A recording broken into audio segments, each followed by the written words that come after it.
Hey, it's Mark Jason on DC Sports Radio and soon to be DCSportsRadio.com. Some Skins things to get to today. We had this on the Twitter earlier. Albert Haynesworth playing offense. Now, this is, obviously you got to go back to the 85 Bears and the Super Bowl against the Patriots. And you remember the fridge, William Perry, when they get down around the goal line, they hand it off, he'd go in. He's 400 pounds of just blubber. But when he leans one way, he goes that way. Well, I get an interesting text from one of the players, and I've been kind of shouting about this too. I was like, Big Albert, you put that guy in the backfield, 2-yard line or less. That's a lock, isn't it? And for Skins fans, my God, how many times have we been through this? How many times have we been through this? You remember the Giants game a couple years ago with Clinton Portis. I think 2 plays, the same play with Clinton. Or was that was Liddell Betts? I think it was Betts. And then in Cincinnati last year, with Sellers, we would just choke on the goal line. It was fucking painful. It was so painful to watch. That Giants game was murderous. We let him in, and it was absolutely murderous. So I get a text from a player going, watch out, Albert can run the ball in. So I write back. I was like, question mark, WTF. And he plays. And I guess Albert was like, dude, I could totally do it. So in closed practice, they ran him off, and I guess he got in 5 times out of 6. They were totally joking around. I don't even know if the coaches were around, and, who knows what it is. But the fact that they lined him up, took some snaps, I think that's pretty awesome. Yeah, dude, I'd love to see Big Albert Haynesworth lining up in the backfield. And the other thing is, too, there's not a bigger smack in the face. Could you imagine? There's not a bigger smack in the face than having a guy come in who, hell, doesn't even play on the offense. Talk about just wiping it in your face. Having a guy come in to score a touchdown who doesn't even play offense. Would I like to see that happen to the Eagles? Yes. Cowboys? Yes. Cowboys? Hell yes. Giants? Hell yeah. Everybody. You know what I mean? There's not a bigger smack in the face. I actually thought Strahan, he was the candidate to do it for the Giants. And not necessarily for the smack in the face part, because, you do have the whole trickery thing. It's very, you line Haynesworth up, they're going to be teeing off on him. So maybe you never go to him. But damn, I think that's just such a cool idea. So we were joking about it, and I got a text back from a player saying that they were screwing around with it. Who knows? But shit, I'll take it. I'd love to see big. Could you imagine FedEx against the Cowboys? A minute to go. We're down by 4 on the goal line. It's first down. Here comes Big Albert Haynesworth. Oh, hell yes. Bring me more. I'd love to see that all day. And for people that go, well, that hasn't worked out so well. And I've always thought the Redskins, especially the last couple years, could have been much bigger in the trick play department. Much bigger. Not that that's really a trick play, but, deception. At its best, deception is trickery. So you never hand it off to the guy. He's in there. You're in the defense mind. Albert Haynesworth at running back on the goal line. I kind of like it. We won't see that this Thursday because he is not going to be playing, although the coach did say that he's fine, his knee's fine. They just don't want to overwork him. Same for Clinton Portis, who won't play. And I'm also hearing Clinton not too thrilled about it. And this isn't a Clinton versus Zorn thing. Clinton's just saying, I'm pumped up, I want to play. If they hold me, they hold me, but I want to play. I want to go out there and I want to play. Who the hell's that shocking? Clinton Portis is such a workhorse. And I really don't care what he does in the offseason. I could care less if him and Zorn like each other or not. That guy to say, I want to play, I want to be there, I think that is kind of a different guy.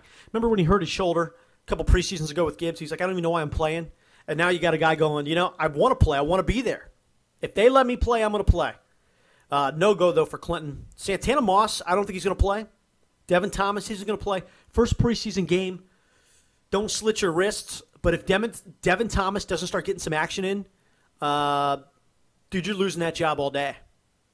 You're losing that job all day. I'm telling you, Jim Zorn is not playing that this year. Malcolm Kelly, maybe DJ Hackett takes a spot. Hey, everything I'm seeing and hearing about DJ Hackett is not playing games either. This guy's coming in and doing what he's told. Low-profile DJ Hackett. That's what we should call him. DJ Low-Profile Hackett. Ravens Thursday night. Look, it's preseason game 1. There's guys fighting for jobs. Yeah, I do want to see what Jason Campbell can do. I do. I mean, am I on Friday morning, if Jason Campbell totally sucks, going to get up and go, oh, shit, maybe we should have gotten Sanchez. Maybe we should have made a run for Cutler. Yeah, probably, because that's what most fans are going to do. But thank God it's preseason game 1, although I'm trying to be an optimist here, and I actually think Jason Campbell may come out blazing. He had an awful, awful, awful game last year against the Ravens. The whole team did. I think the guy was sacked like 6 times. It was awful. It was terrible. That was the big Bortus Zorn blow-up. It was just absolutely awful. So I'm trying to be a huge optimist here, and I'm trying to get Jason Campbell. I'm trying to throw him some positive vibes because we need that dude to light it up. Quick email from some Ravens fans. I tell you, we got this on dcsportsradio@gmail.com. And I guess, I was talking some smack about Ravens fans yesterday. Every Ravens fan I know is a freaking douchebag. All right, and here's why. Because you didn't have a team forever, then you get one, and you decide to turn into a major asshole. That's why. Because it wasn't that long ago when you didn't have a team. Your highlight was the Baltimore Orioles, who were good for about 3 games. And that is it.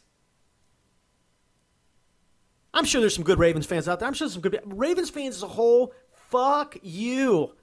I mean, it wears me out. It wears me out. And part of it didn't help that last year I had seats next to a guy who was a Ravens fan who only would come to games when the Ravens weren't playing just to watch the Redskins lose, wearing a Ray Lewis jersey. Yeah, that probably got in my mind. I'm not going to lie. That sucks. That pissed me off.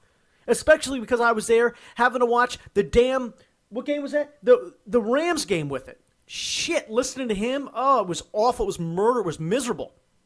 So yesterday I'm talking smack about Ravens fans and how I think they're the worst. I just think they're the worst. That's not a story tradition. Sorry, you can't combo the Colts with that. You just can't do that. You guys have had a Super Bowl. Yes, you won the Super Bowl with the worst all-time quarterback to ever play. Okay, you did. I'll give you that. You won it. And you had a great defense. But you guys as fans suck. So I was talking about that yesterday, and I get this horrible email from this guy who's asking me to meet him at the aquarium. Okay, he's asked me to meet him at the aquarium where he says he's going to shoot me, and that he's thought about murder before, never done it, but is interested in trying it, and I may be a good candidate. I didn't show. I could be a huge pussy. I don't know. It's email and text and all that stuff. You can never really read into if they're kidding or not. But this guy sent me 3 or 4 of them, and he was really passionate about talking about what just a bunch of a-holes Redskins fans are and how he's always wanted to kill a Redskins fan and this and that. It is very, very strange. But dude, chill out and actually go suck yourself off. That is actually why I cannot stand Ravens fans. I guess Bears fans, I hate the Bears. God, I hate the Bears too. I don't know why I hate the Bears. I hate the Bears. But at least I can look back and say, you guys are you've had a real story tradition. You've had some great players. I mean, you had Sweetness. You had Jim McMahon. I don't know if he was great, but, they won a Super Bowl. But people like the Ravens, I hate Ravens fans. It's just a bunch of rednecks. It drives me up the wall. All right, so that's it today. Pretty good news, though. Albert Haynesworth, man, if that's true and he's lining up in the backfield on goal line situations, how pumped are you going to be? I love that.